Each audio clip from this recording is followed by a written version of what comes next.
오늘 함께 읽을 본문은 마태복음 14장 22절에서 33절까지의 말씀입니다. 마태복음 14장 22절에서 33절까지의 말씀입니다.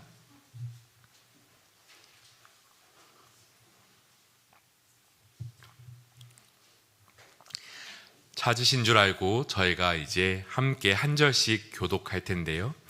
먼저 22절부터 제가 읽도록 하겠습니다. 22절 말씀입니다. 예수께서 즉시 제자들을 재촉하사 자기가 무리를 보내는 동안에 배를 타고 앞서 건너편으로 가게 하시고 무리를 보내신 후에 기도하러 따로 산에 올라가시니라. 저물매 거기 혼자 계시더니 배가 이미 육지에서 술이나 떠나서 바람이 거스름으로 물결로 말미암아 고난을 당하더라.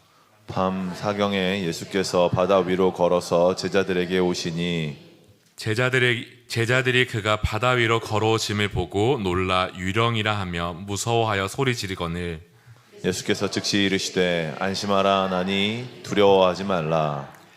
베드로가 대답하여 이르되 주여 만일 주님이시거든 나를 명하사 물 위로 오라 하소서 하니 오라 하시니 베드로가 배에서 내려 물 위로 걸어서 예수께로 가되 바람을 보고 무서워 빠져가는지라 소리질러 이르되 주여 나를 구원하소서 하니 예수께서 즉시 손을 내밀어 그를 붙잡으시며 이르시되 믿음이 작은 자여 왜 의심하였느냐 하시고 배에 함께 오름에 바람이 그치는지라 배에 있는 사람들이 예수께 절하며 이르되 진실로 하나님의 아들이로소이다 하더라. 아멘. 네, 우선은 이 말씀을 준비하면서 개인적인 묵상도 있지만 다시금 또 함께 감사 인사드리며 기도를 부탁드려야겠다 생각했습니다. 지난번 이제 화요일에 같이 목사 임직을 받으면서 고난의 길을 걷는 제 모습을 상상하게 되는데요. 저희 아버지께서 그날 들었던 말씀과 축사와 그리고 여러 인사들을 기억하시는데 이렇게 정리해 주시더라고요. 네가 걸어갈 길은 고난밖에 없나 보다라고 하시는데 그 전 주일부터 담임 목사님 통해서 광고될 때부터요. 하나도 즐겁지 않은 그 길처럼 보여지는 그 고난의 길을 좀 더 깊게 들어가게 되는 듯합니다. 그런데 그 자리에서 여러 과정들을 거쳐가는 행사들이 진행됐지만 유독 제 눈에 담겼던 두 순간이 있었는데 그 중에 하나를 이제 잠깐 소개하려 합니다.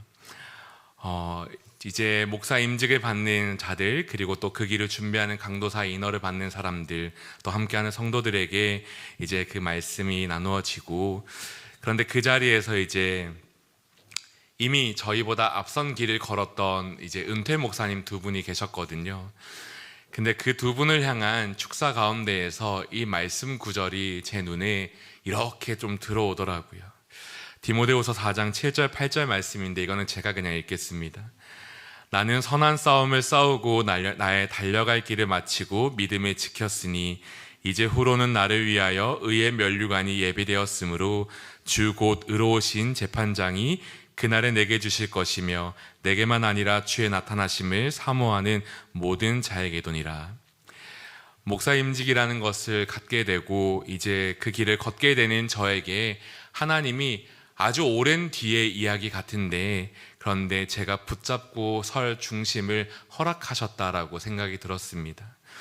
앞서 그 길을 다 마치고 이제 그 길을 종료하는 이제 은퇴 목사님들에게 주었던 말씀이지만 제게 이렇게 들어오면서 내가 이 말씀을 사모하고 이 말씀을 붙잡고 이 말씀에 주어진 약속을 의지하며 이 길을 쭉 걸어가면 참 좋겠다라는 생각이 들더라고요. 그래서 먼저는 이 시간 사적인 이야기는 아닌데요. 말씀과 연결해서 이야기를 할 텐데 그런데 먼저는 기도 부탁을 드리고 싶습니다. 이 선한 싸움을 다 싸우고 달려갈 길을 마치고 믿음을 지키며 하나님께 의의 면류관을 받기까지 하나님 앞에서 잘 세워져 갈 수 있도록 성도분들께 또 많이 기도 부탁드리려 합니다. 그리고 그뿐 아니라 이것이 목회자뿐 아니라 또 저뿐 아니라 함께하는 모든 성도분들 성도분들의 삶이, 성도의 삶이 이와 같은 약속과 함께 나아갈 수 있기를 원하면서 그 과정에서 이제 오늘의 말씀을 조금 함께 들여다보려 합니다. 오늘 우리가 함께 읽은 말씀 본문은 이런 소제목을 갖고 있습니다. 물 위를 걸으시다. 이 말씀의 이야기는 말 그대로 예수님께서 물 위를 걸으시는 사건을 보여줍니다. 예수님께서 물 위를 걷는 이 장면은 마태복음, 마가복음, 그리고 요한복음에 동일하게 언급되고요. 누가복음을 제외한 이 복음서에서 함께 이야기하는데 예수님이 물 위를 걸으시는 공통된 사건을 우리에게 보여주고 들려줍니다. 그런 중에 또 하나는, 그런데 이렇게 공통된 이야기 속에서 그 가운데에서 차이점도 하나 있는데요. 그 차이점이 무엇이냐면 마가복음과 요한복음에는 이제 물 위를 걷는 베드로의 모습은 보이지 않습니다. 물 위를 걷는 예수님을 따라서 청하고 그 물로 내딛는 베드로의 이야기는 이 마태복음에만 있는데요. 그래서 오늘은 이 동일한 사건을 갖고 있는 여러 본문 중 이 마태복음의 이야기를 갖고 성도분들과 함께 좀 나누고 싶었습니다. 물 위를 걸으시는 예수님부터 함께 볼 텐데요. 먼저 이야기한다면 이것은 곧 다른 것을 이야기하는 것이 아니라, 이 말씀은 다른 것을 보여주는 것이 아니라 예수님이 누구이신가, 예수님이 어떠한 분이신가를 보여주는 사건이라 말할 수 있습니다. 앞서서 오병이어 사건이 등장합니다. 오병이어 사건 어떤 것이죠? 떡 5덩이와 그리고 물고기 2마리를 가지고 5,000명이 넘는 수많은 사람들을 먹이시고 또 그 밖에 12광주를 남기시는 사건인데요. 그런데 이 사건은 단순한 기적만을 의미하지 않고 그 사건을 통하여서 하나님 그리고 예수님이 누구이신지를 말씀은 우리에게 이야기해 줍니다. 요한복음에서는 예수님을 누구라 소개하냐면 예수님은 생명의 떡이라 말하며 하나님께서 보내신 은혜라고 이야기하죠. 그리고 마가복음의 기록과 함께 본다면 그 기록들 속에서는 예수님은 목자 없는 양과 같은 자들에게 목자로서 찾아오셔서 그들의 줄임배를 긍휼함으로 여기시고 그들의 빈잔을 채우시는 분으로 등장합니다. 그런데 이 사건이 끝나고요, 그 사람들이 예수님을 어떻게 바라보는지 이렇게 언급되는데요. 사람들은 예수님을 하나님의 그 메시아로 바라보지 못하고 자기들이 생각하는 왕으로 생각하며 예수님을 붙잡으려 합니다. 그래서 예수님은 그 자리에서 급히 떠나시며 오늘의 이야기로 이어져 가는데요. 22절 말씀 제가 읽겠습니다. 예수께서 즉시 제자들을 재촉하사 자기가 무리를 보내는 동안에 배를 타고 앞서 건너편으로 가게 하시고, 예수님이 급히 이동하시는 모습이 오늘 본문에서 시작되는 것이죠. 먼저는 예수님은 그 무리들을 흩으시기 시작하시고요. 그리고 흩으시는 중에 제자들을 부추겨서 배를 태워 보내기 시작합니다. 배를 태워서 함께 가는 것이 아니라 그들만 따로 떼어서 먼저 보내신 다음, 그리고 그가 다시 이 무리들을 보낸 후 따로 흘러가는 이야기가 이어지는데 23절에는 이렇게 나아갑니다. 무리를 보내신 후에 기도하러 따로 산에 올라가시니라. 저물매 혼자 계시더니. 무슨 이유 때문인지는 사실 설명되지는 않습니다. 왜 제자들을 띄우셨을까? 왜 무리들 사이에서 벗어나려 하셨을까? 그리고 왜 기도하러 가셨을까? 그리고 뭘 기도하셨을까? 등 궁금할 수 있는 질문들이 있지만 본문에서는 그런 것들이 크게 언급되진 않습니다. 그러나 우리가 상상한다면 예수님의 그 사역 중에서 하나님이 보내신 그 온전한 순종을 위하여 나아갈 때 현재의 자리가 그것이 방해가 된다고 여겼기 때문에 예수님은 정리하지 않으셨나 생각도 해봅니다. 그래서 이 모습을 보면서요, 무리와 구별되시고 홀로 하나님 앞에 기도하러 나아가시는 예수님의 모습, 그 겸손의 모습, 순종의 모습을 보면서 저희가 잠깐 큐티하듯이 멈춰서서 예수님을 바라보기도 하지요. 그런데 저는 오늘 말씀을 이렇게 묵상하며 또 설교를 준비하는데, 근데 말씀은 그 기도하러 가시는 예수님께 초점이 갇혀 있지 않다라고 생각이 들더라고요. 그리고 예수님이 갖고 있는 초점이 과연 무엇인가 라고 하며 바라보는데 거기에서는 24절이 저는 눈에 띄었습니다. 24절의 말씀을 저희가 함께 읽어볼 텐데요. 말씀 함께 읽겠습니다. 시작. 내가 이미 육지에서 술이나 떠나서 바람이 걸쓰므로 물결로 말미암아 고난을 당하더라. 무리와 분리되시고 제자들과도 떨어지셔서 잠깐 동안 기도하러 가신 예수님. 그런데 앞서 말한 대로 왜 그렇게 하셨는지, 무엇을 기도하셨는지 그 자리에서 기도로서 씨름하시는 예수님의 모습은 강조되지 않고 그런 예수님의 모습을 이렇게 비춰준 다음 그와 멀리 떨어져 있는 제자들의 모습을 말씀은 보여주며 이야기를 이어가는 것이지요. 제자들과 함께하는 예수님이 아닌 예수님과 떨어진 제자들의 모습이 등장하는데 그런데 그들의 모습은 무엇이냐면 육지로부터 술이나 떠나 그 바다 한가운데 있으며 그곳에서 물결로 말미암아 고난당하는 모습으로 이 본문이 이야기를 하는 것입니다. 고난을 당하는 모습, 동일한 사건을 기록하고 있는 마가복음에 보면 이렇게 언급합니다. 바람이 거스름으로 제자들이 힘겹게 노를 젓고 있다라고요. 베테랑 어부들이라 말합니다. 제자들 모두가 다 어부는 아니었지만 그러나 그들 중에는 분명 오랫동안 어부 생활을 하던 자들이 있었는데요. 그러나 그들의 힘으로 할 수 없는 문제가 그들 앞에 닥쳤다라고 성경은 이야기하며 오늘의 이야기로 저희를 계속 인도해 가는 거예요. 그들 앞에 나타난 큰 바람과 그로 인해 일어나는 파도가 그들을 자기의 힘으로 헤쳐가지 못하도록 하며 바다 한가운데에서 고난을 겪고 있음을 성경은 이야기해 주는데 그런데 그 가운데에서 우리에게 이제 그 가운데에서 하나를 바라보게 하는 말씀의 인도함을 좀 보게 됩니다. 그 말씀의 인도함은 어디냐면 25절 말씀인 것이죠. 우리 25절 말씀도 함께 읽어볼까요? 함께 읽겠습니다. 시작. 밤 사경에 예수께서 바다 위로 걸어서 제자들에게 오시니 밤 사경에 예수께서 바다 위로 걸어서 제자들에게 오시니 예수님이 홀로 떨어져 계신 그 자리에서 이제 어떻게 합니까? 제자들 곁에 다가오시는 모습으로 등장하는 것이지요. 고난을 당하고 있던 그들, 앞서 말하였지만 베테랑 어부라고도 말하였는데요. 그런데 그들이 마주했던 그 상황은 왜인지 모르게 그것을 해결할 수 없는 상황에 마주합니다.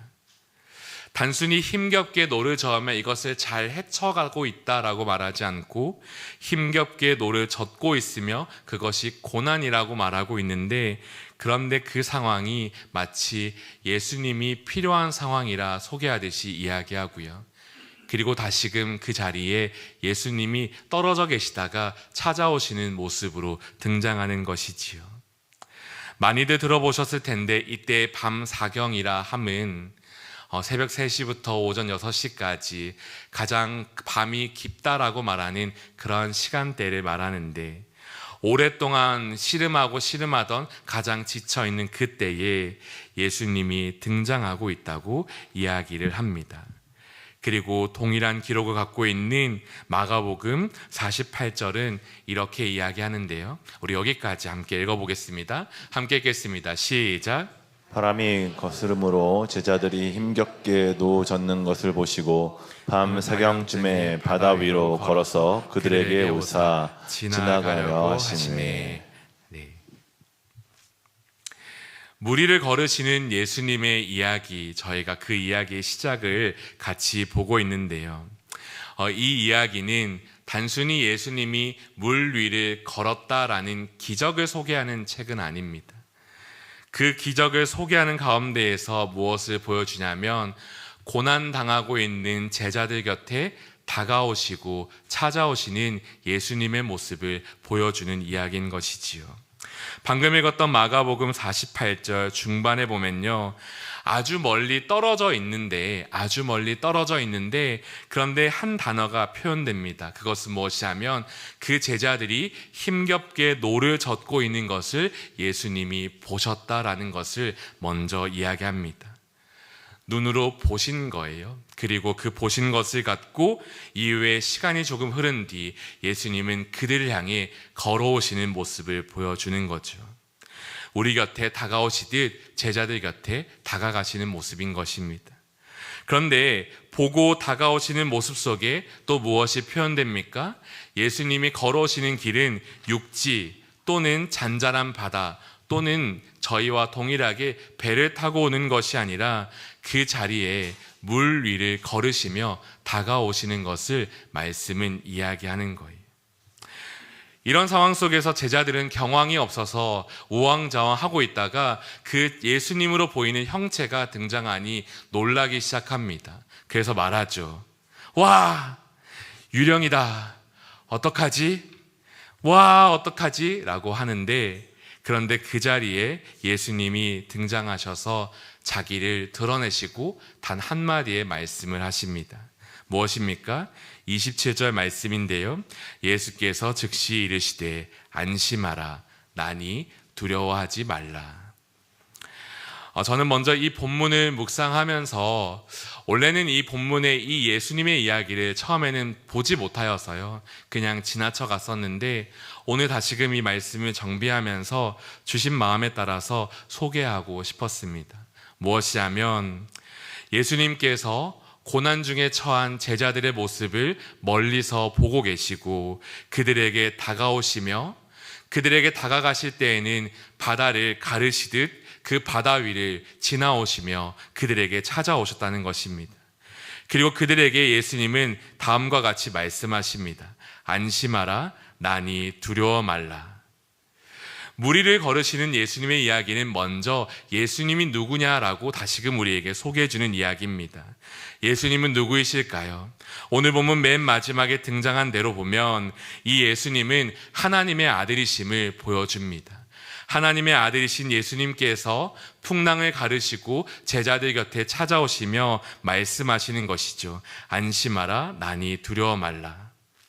이런 예수님을 바라보면서 저는 이 시간 먼저 고백하고 같이 기도하기를 원합니다. 그것은 무엇이냐면 사랑하는 성도 여러분, 오늘 이 자리에 성도분들의 각각의 삶이 있을 터인데 우리가 갖고 있는 풍랑이 있다면 그 풍랑이 동일하게 찾아오시는 이 예수님을 함께 바라보고 기도할 수 있기를 원합니다. 우리의 삶에 예수님은 어떻게 찾아오시는가? 제자들과 다르지 않고요. 이 말씀 안에 담겨있는 이 배 위의 상황과 다르지 않습니다. 우리의 삶에서도 여러 모양과 여러 방법으로 찾아오는 풍랑들이 있을 터인데 그 풍랑 앞에 우리는 힘겹게 노를 저어가며 생활을 하고 있고 그 힘겹게 노를 저어가며 삶을 살아가고 있는데 그런 우리의 삶을 하나님은 모른 척하지 않으시고 이 예수님과 같이 우리와 함께 하심을 이 시간 믿기를 소망합니다. 어떻게 하십니까? 멀리서도 우리를 지켜보시고 그리고 지켜보실 뿐 아니라 우리에게 다가오시며 풍랑을 만난 고난을 겪는 우리의 모습을 아시고 우리를 건지시기 위해 우리의 삶에 개입하시는 분이라는 것을 이 시간 함께 믿기를 소망합니다. 또한 풍랑이라 말하는 그 고난을 예수님은 다스리시고 통치하시며 그 고난의 문제를 우리는 허덕이고 있지만 예수님은 아무런 영향을 받지 않으시고 똑바로 우리에게 걸어오셔서 도리어 그 풍랑을 다스리는 분이심을 이 시간 함께 고백하기 원합니다. 이에 대한 말씀 한 구절을 읽겠는데요. 이사야 41장 10절의 말씀입니다. 우리 말씀은 다 같이 함께 읽어보기 원합니다. 함께 읽겠습니다. 시작. 두려워하지 말라. 내가 너와 함께함이라. 놀라지 말라. 나는 내 하나님이 됨이라. 내가 너를 굳세게 하리라. 참으로 너를 도와주리라. 참으로 나의 의로운 오른손으로 너를 붙들리라. 아멘. 이 말씀 그대로 저의 마음속에 이 풍랑을 잠잠케 하시고 우리에게 찾아오시는 예수님을 함께 만나기를 소망합니다.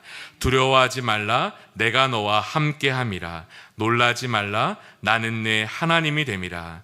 내가 너를 굳세게 하리라. 참으로 너를 도와주리라. 참으로 나의 의로운 오른손으로 너를 붙들리라. 이 말씀과 함께 우리가 이렇게 기도할 수 있기 원합니다. 우리의 고난 중에 함께 하시는 예수님을 바라보기 원합니다. 주님 은혜를 더하여 주옵소서. 임마누엘 그 이름과 같이 변함없는 사랑으로 우리를 바라보실 때 예수님을 만나는 우리 되게 하여 주옵소서. 어디에 있든지 우리에게 다가오셔서 우리와 함께 하시는 예수님, 우리를 이끄시는 예수님을 믿음으로 살아가는 우리의 삶이 되게 하여 주시고, 예수 그리스도라는 반석 위에 서 있어서 결코 무너지지 않는 삶을 하나님 알게 하여 주옵소서. 우리 함께 기도하기를 소망합니다. 그런데 이런 예수님의 이야기 속에서요, 이제 또 하나의 이야기를 소개하고자 하는데, 그 이야기는요, 물 위를 걷는 사람 베드로의 이야기입니다. 성경 전체가 끊임없이, 복음서 전체가 끊임없이 예수님을 소개하는 가운데에 앞서 말한 대로 마태복음 이 말씀 안에는 한 사람의 이야기가 첨부되어서 등장합니다. 그 사람의 이름은 누구냐면 베드로인데요, 그 베드로의 고백을 함께 보겠습니다. 28절 29절 말씀 저희가 같이 읽어보기 원하는데요, 함께 읽겠습니다. 시작. 베드로가 대답하여 이르되 주여 만일 주님이시거든 나를 명하사 물 위로 오라 하소서 하니 오라 하시니 베드로가 배에서 내려 물 위를 걸어서 예수께로 가되. 예수님이 걸어오시는 풍경 그리고 말씀에 비춰오면 아직 그곳은 예수님은 뚫 곳이지만 풍랑과 바람과 파도가 잔잔한 상황은 아님을 알 수 있습니다. 그런데 여전히 큰 바람이 불고 파도가 일어나는 가운데 있는데, 그런데 그 물 위를 걸으시는 예수님을 바라보고서 다른 사람들과 달리 좀 특별한 외침을 갖는 한 사람이 있습니다. 침묵을 깨듯이 그 자리에서 다른 외침을 전하는 것이지요. 그 사람의 이름이 바로 베드로인데요. 베드로는 안심하라, 나니 두려워하지 말라라는 예수님의 음성을 듣고 그 예수님을 향하여서 이렇게 외쳐 말합니다. 주여, 만일 주님이시거든 나를 명하사 물 위로 오라 하소서. 주여, 만일 주님이시거든 나를 명하사 물 위로 오라 하소서. 무엇을 말하냐면, 주님이시라면 저를 바다 위로 함께 걷게 하소서라고 외치는 것이지요. 그런데 이 외침을 두고서 제자들의 반응이야 그렇다 치더라도, 그런데 예수님의 반응이 저는 조금 특별하게 느껴집니다. 물 위를 걷는다라는 이 표현이 우리에겐 익숙하지만, 그런데 베드로의 그 반응과 외침은 다소 엉뚱하기는 하거든요. 그런데 예수님은 그런 그의 간구, 그의 요청에 대해서 조금도 이상하게 여기지 않고 그에게 단 한 가지 말만 덧붙이는 거예요. 그것은 무엇입니까? 오라라는 것이죠. 그냥 육지 위에서 내게로 오라 그렇게 말씀하지 않고 그 바다 위에서 그 풍랑을 뚫고 오시는 예수님을 바라보며 외치는 베드로에게 동일하게 이 한마디를 말씀하시는 거예요. 오라, 베드로야 오라. 그리고 베드로는 그 예수님의 말씀에 순종하여 그 발을 딛게 되는데요, 그러면서 어떤 일이 펼쳐지냐면 그가 바다 위를 걷기 시작합니다.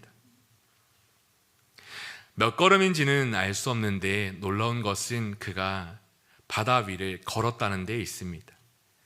그런데 여기서 문제가 발생하죠. 그런데 그 이야기는요, 얼마 가지 않아서 베드로의 또 다른 모습으로 이야기가 이어집니다. 우리 30절 31절을 함께 읽기 원하는데요, 우리 이것도 함께 보겠습니다. 함께 읽겠습니다. 시작.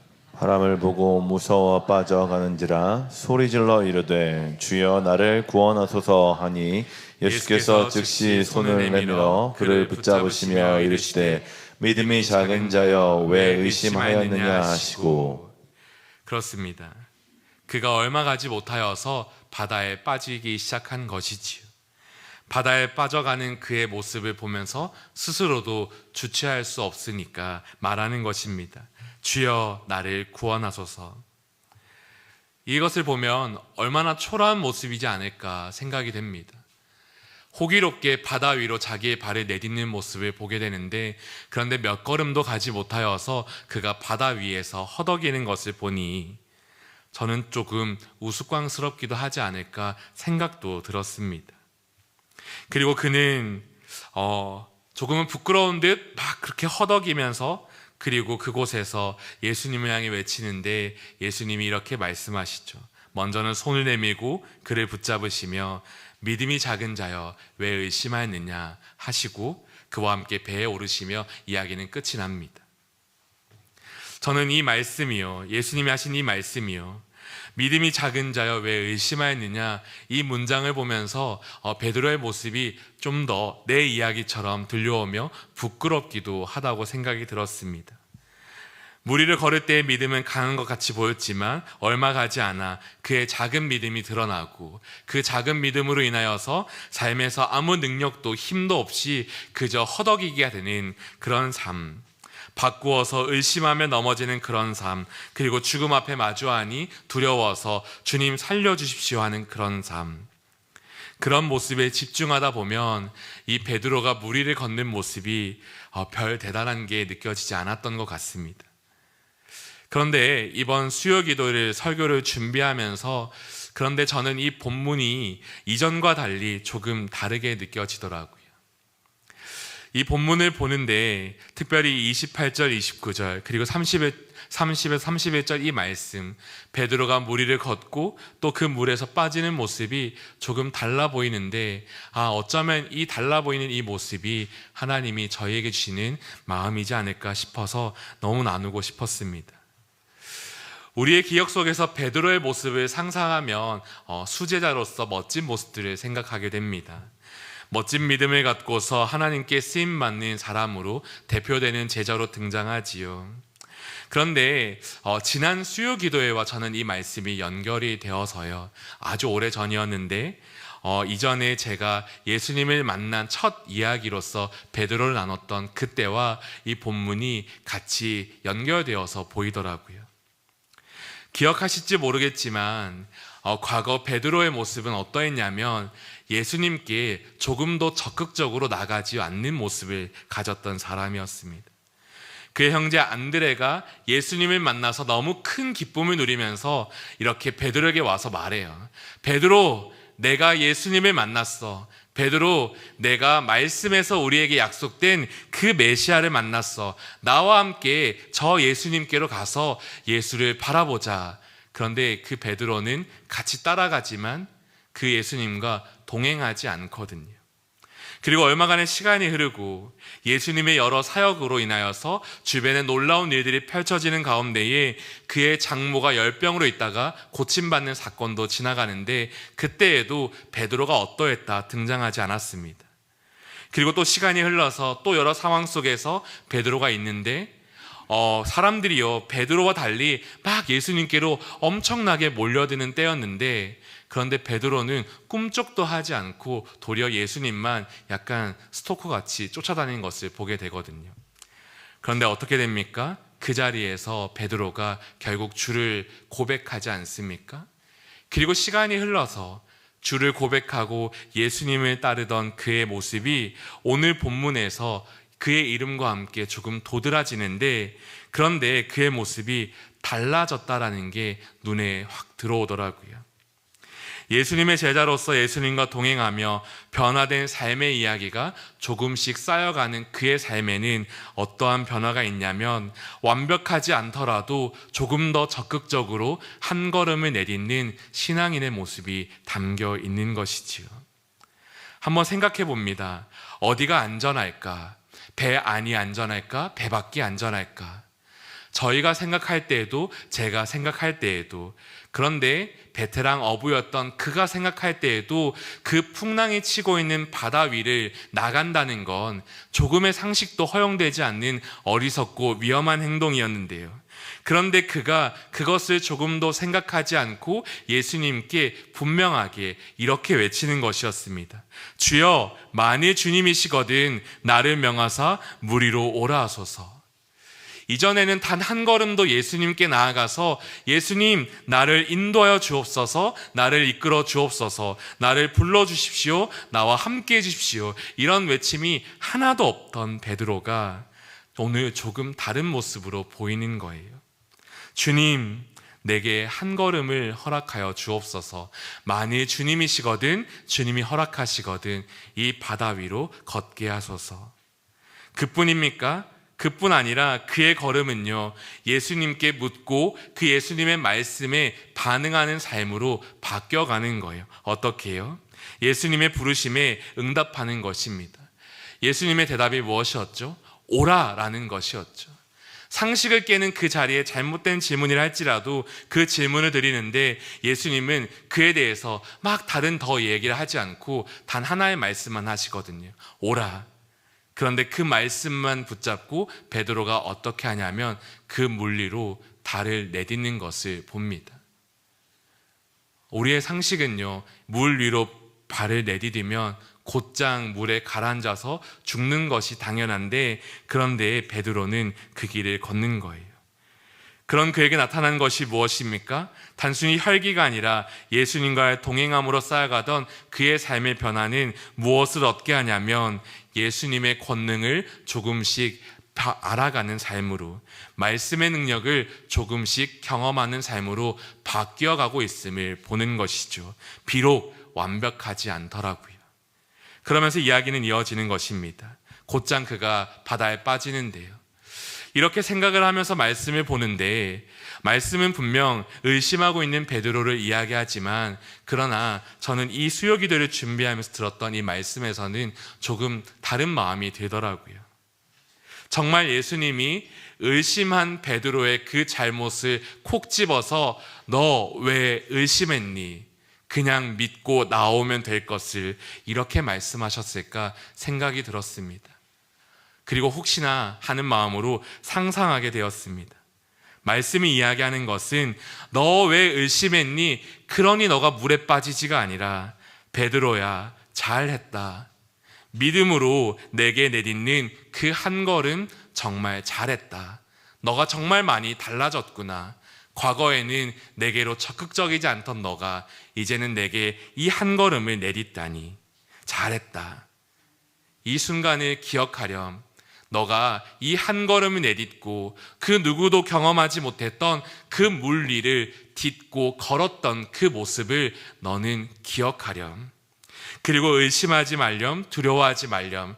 지금은 비록 너가 의심하는 마음이 있어서 빠진 것처럼 보이지만 나를 믿고 내 말을 믿고 이 바다 위를 걸어 나오게 될 때면 너는 그 다음에는 한 걸음이 아니라 두 걸음, 또 한 걸음을 너는 내디딜 것이다. 이 바다 위를 걷는 나와 같이 너는 함께 걸을 것이다. 저는 하나님께서, 예수님께서 이렇게 말씀하시는 것은 아닐까, 제 마음에 자꾸 이렇게 생각이 들더라고요.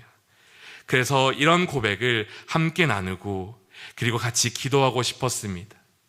우리의 삶에 믿음으로 한 걸음을 내딛는 그 삶이 있다면 하나님은 그것을 너무나 좋아한다는 것이죠. 믿음으로 내딛는 그 한 걸음이 있을 때면 하나님께서는 너무나 기뻐하시고 그것을 너무나 즐거워하시며 우리를 주목하시면서 이렇게 환영하고 격려하신다는 것입니다. 우리의 걸음을 기뻐하시고 격려하시며 그 삶에서 그것을 계속 이어갈 수 있도록 예수님은 말씀하시는 것을 이 시간 고백하고 싶습니다. 사랑하는 성도 여러분, 9월이 지나고 10월이 지나고 또 연말을 바라보고 있는데요. 저희 가운데 특별 새벽 부흥회도 갖고 또 이제 여러 은혜의 시간들을 보내며 지나가고 있습니다. 그런데 여기서 한번 질문하고 싶습니다. 사랑하는 성도분들의 그 걸음이 혹 아직까지도 예수님은 끊임없이 우리 곁에 찾아오셔서 말씀하시는데 아무런 반응을 하지 않고 마음의 문을 닫은 채에 가만히 멈춰서고 있는 그 베드로와 같지는 않습니까? 저는 그렇다면 오늘 이 시간 예수님의 그 찾아오심을 기대하고 또 그 앞에서 예수님께 한 걸음 내딛는 귀한 은혜가 있기를 소망합니다. 또한 이 시간 함께 고백하고 싶은데요, 그 고백을 갖고서 우리가 고난 중에 또 여러 삶에 치하여서 넘어져 있다면요, 저는 그 넘어짐에 대하여서 부끄러워할 것이 없다라고 생각됩니다. 넘어지더라도 우리 곁에 찾아오시는 예수님과 그 예수님의 격려로 인하여서 우리의 삶의 자리에서 믿음으로 일어설 수 있음을 함께 바라보며 이 시간 예수님께 더욱더 가까워지기를 소망합니다. 저에게는 너무나 두려운 삶이 앞으로 펼쳐질 것 같습니다. 앞서 우스갯소리를 이야기했지만 목사 안수를 받고서요, 제 삶이 이 타이틀을 가졌다는 게 그렇게 쉽게 지워지지는 않는 것 같습니다. 목사 안수를 받기 전 이전에 함께 사역하던 한 목사님을 통해 이런 이야기를 들었는데요, 그 목사님이 자기의 개인적인 소식을 알려주며 저에게 제 근황을 묻고 이런 제 상황을 이야기하니 한마디를 하시더라고요. 목사님, 제가 이제 목사님이라 부를 건데 제가 과거 목사 안수를 받을 때 제 선배 목사님이 제게 해주셨던 이야기를 들려드릴게요. 그것은 무엇이 하면 목사님이 목사 안수를 받는 그 순간부터 목사님은 혼자가 아니고 한국교회를 대표하는 목사가 되어서 이 한국교회의 모든 이야기의 중심이 될 겁니다. 제가 그 사역의 중심이 된다는 게 아니라 저라는 한 사람의 삶을 통해 온 교회가 욕을 먹을 수도 있고 또는 하나님께 영광이 될 수도 있다는 그런 중압감을 저에게 웃으면서 전하시는 거예요. 그런데 그 삶이요, 그 이야기를 끝으로 그 다음에 목사 안수 받기 전 광고를 듣는데 담임 목사님이 이야기하시고 또 목사 임직을 받는데 한 10명이 넘는 목사님들이 다 고난만을 얘기하시는데 지금도 몇몇 분들은 웃고 계시지만 저는 웃음이 나오지를 않는 거예요. 제가 달라진 것이 없는 것, 제 모습을 너무 잘 알거든요. 제가 물놀이만 가더라도 제 물이 바닥에 닿아 있으면 이 건장한 몸으로 완전체를 고백하는데 물 위를 조금만 뜨게 되면 뜨지 않을 거라 확신하기 때문에 얼마나 두려워하는지 모릅니다.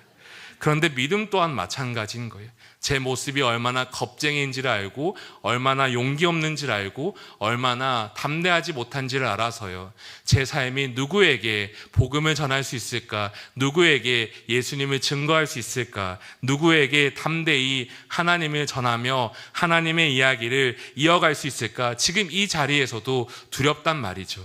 그런데 하나님은 그런 제게 이 베드로의 이야기를 들려주시며 이야기를 해주시는 것처럼 저는 들리는 거예요. 우영아, 괜찮아. 너가 의심하며 바다에 떨어질지라도 내 손이 너를 붙들고 있으니 괜찮아. 그리고 한 걸음 네가 걷는다면 그 걸음을 기억하고 나아오렴. 그것이 성도의 삶이란다라고 하시는 이 하나님의 음성이 제게 들려진 게 맞다면 이 시간 성도분들과 함께 나누며 같이 무리를 걷는 삶이 되기를 이 시간 소망합니다. 말씀을 마칠 텐데요, 사랑하는 성도 여러분, 믿음으로 살아가는 삶을 여러 방면으로 소개할 수 있겠지만 저는 오늘 이 베드로의 이 변화된 한 걸음을 소개하고 싶습니다. 우리 삶에는요, 예수님이 산상수훈 끝에서 말씀하셨듯이 모두에게 동일하게 늘 언제나 바람이 일고 풍랑이 일고 파도가 일며 땅이 흔들리는 가운데 있다라고 말합니다. 그런데 그 중에서 두 부류가 나뉘는 거예요. 하나는 그럼에도 예수님을 붙잡고 섰을 때 반석 위에서 흔들리지 않는 삶이 있고, 그런데 예수님을 알지 못해서 모래 위에 지은 집과 같이 그 무너진 삶을 갖게 되는 사람이 있다고요. 저는 이 시간 우리가 완벽한 것을 꿈꾸는 것이 아니라 믿음으로 한 걸음 내딛고 있는 그 모습을 기억하며 예수님 위에서 반석의 그 안전함을 이 시간 함께 노래하고 싶습니다. 이 시간 함께 전능하신